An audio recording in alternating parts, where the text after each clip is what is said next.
you can tell us a little bit about some of the issues in finance that you've all had to address. Well, what I'm really uncomfortable about is we're always relying upon the governor and his staff and his administration to give us information. We're a separate, co-equal branch of government. We should be getting our own information. Not this year, but a couple years in the past, I have sponsored a bill that would have provided a Virginia legislative budget office.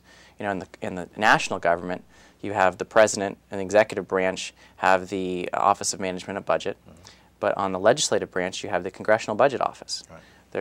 But again, executive branch, legislative branch, two co-equal branches of government, both have significant roles in deciding how we're going to prioritize and spend people's money, but both are getting information independently of one another so that they can then take that information and make decisions, make better decisions. You know, more information is better than less information. Well, unfortunately, we haven't done that in Virginia. And so every time when we're doing the budget, we rely upon the administration to tell us how much money we have to work with based off of what existing revenue sources are available. When Mark Warner was governor, he had, I think, a bad habit of underestimating collections.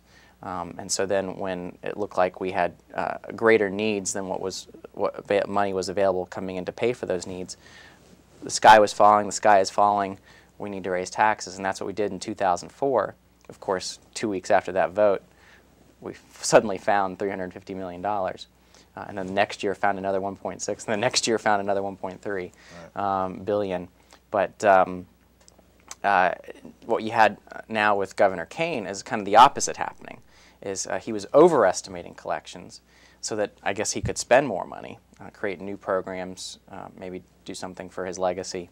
Unfortunately, those overestimates last year caused us to spend too much when collections didn't actually achieve the marks that we thought we were going to achieve.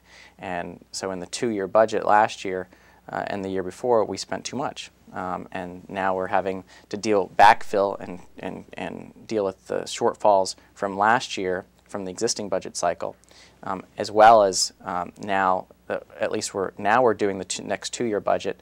We are aware of the shortfalls. We're giving a lot more attention to trying to be more conservative than liberal on the budget on the revenue estimates, and you know, again, there's a little bit more challenge there. But you know, as much as the challenge as it is right now, it's important for people to understand that we're still going to spend more money in this next budget than we ever have in the Commonwealth of Virginia. And we're going to raise spending, increase spending, and we still have more money coming in than we did last year. So while we have some challenges, you know, that's when you get into Richmond talk, is that you have a budget crisis when you're bringing in less money, or when you're bringing in more money still than you did last year, but not as much as you wanted. Versus a real budget crisis is if you had less money coming in than you did in the past, and then you have to really make some tough decisions. Sure. So the decisions this year are a little tough, but they're not as tough as they could be.